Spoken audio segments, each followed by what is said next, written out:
We're here with Miss Betty Vaughn. Her son is Marquiez Lawrence.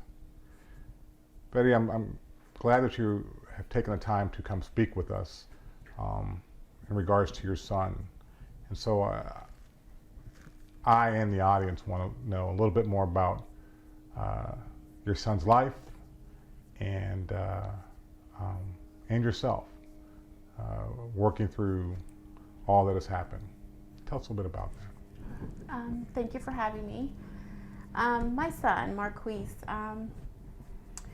he was the baby of the family, my only son. Wow, he was a father, has a daughter, Kason, who is now 3. He was determined, he was driven, he was an entrepreneur.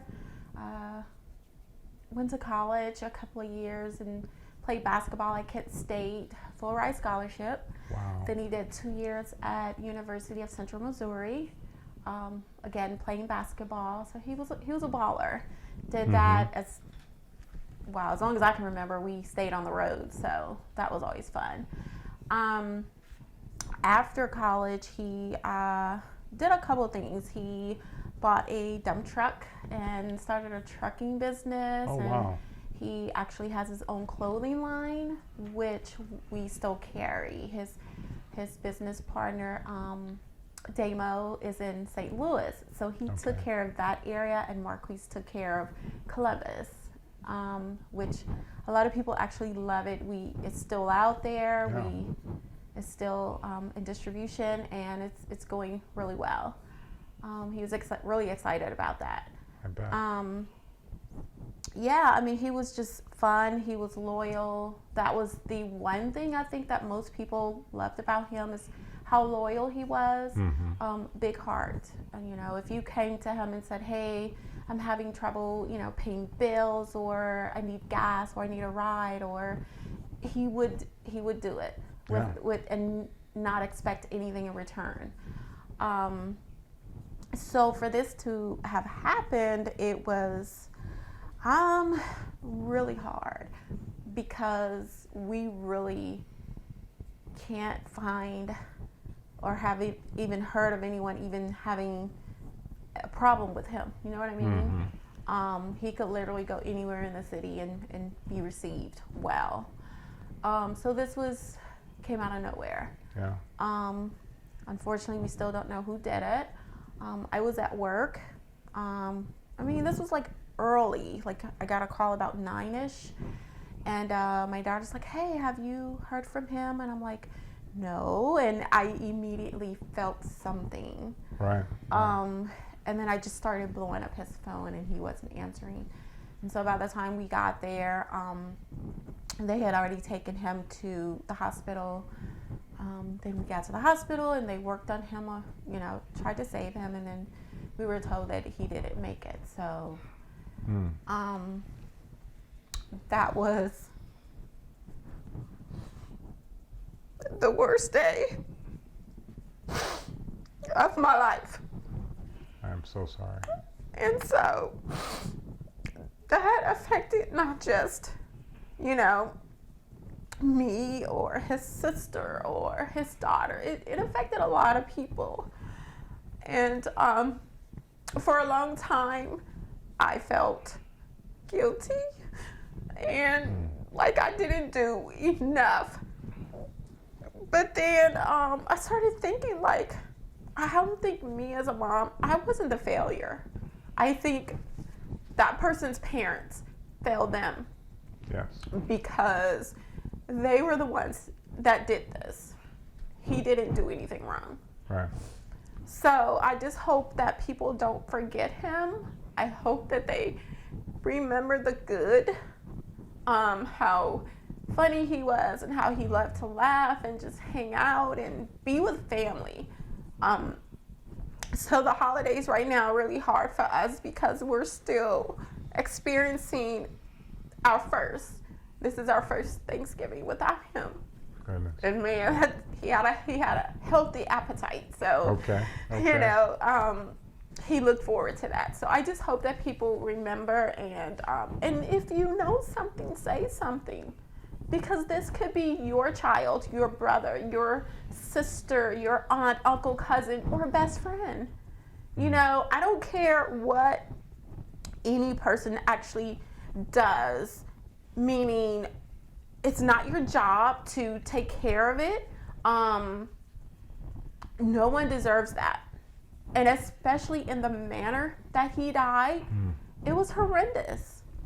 When I got that autopsy report, I almost just passed out. It was horrible.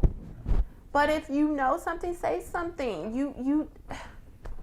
Why would you protect someone like that? Because if they don't care about your best friend or whoever, then they don't care about you either.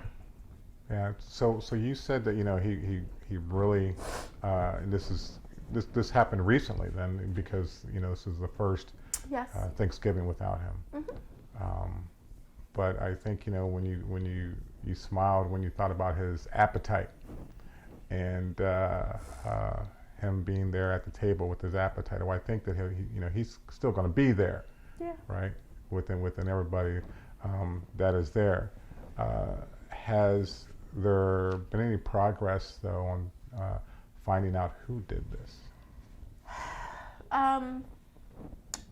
No. As far as legally, of course, people outside of that, like on the streets, are talking, but I don't know how much they're actually sharing with the people that needs to know. But I hope that they find it, in their hearts, and just want to do the right thing. Like, if you know something, say something. Yeah. So if you want people to know who Marquise was, what does that what does that look like? What does that sound like? What remembering him, he was this. Oh, God, he was the life of the party. Okay. He could go anywhere and, like I said, be received. He wasn't a mean person. He had no malice in his heart. He was just a giving, caring, fun person. He was super carefree. That concerned me sometimes, because not everybody is nice as you, or is, I have my concerns. Like, okay, you're too friendly, but that's how people knew him. So yeah, he was just a fun person. Right. So we need people then to reach out who were in the area or know what happened, like you talked about, that people are talking in the streets. Well, we need them to talk to Crime Stoppers. We need them to talk to the law enforcement, and we need them to talk to you, right? And how are you doing through all this? Because this, losing your child is unimaginable for me. How are you doing, and are there people out there to help? I struggle some days, some nights, some, I have my good, I have my bad. It just, honestly, it just comes out of, I'm not going to say out of nowhere, but it hits me, and then it's like this non-stop, of tears. I'm doing the best I can. I try to keep busy. I spend a lot of time with my granddaughter. Okay. So she's like my little security blanket. Right. But we're doing the best we can. It's honestly, I've always feared for my son, probably more than my daughters, because of the way this world is. I mean, young black male. I mean, he stood 6'8". He was, but he wasn't menacing or anything. But I just always feared for him. If I didn't hear from him, or if he didn't text me, I'm blowing his phone up like, "You good? Where are you at?" And he's like, "Mom, I'm good." So I'm like, "Okay, just checking." But yeah, I've always held him a little bit closer. Yes, totally understand, and that's why you're holding his daughter closer, and I'm sure you're going to see him through her. I do. Yes, definitely. So we appreciate you coming and speaking with us today, because it's so important to really hear from those who are still struggling with it, but also to put a face with Marquise. Yeah. And so appreciate you, and the best of luck to you. We have, with Thanksgiving coming up, we'll be thinking of you. Thank you. All right.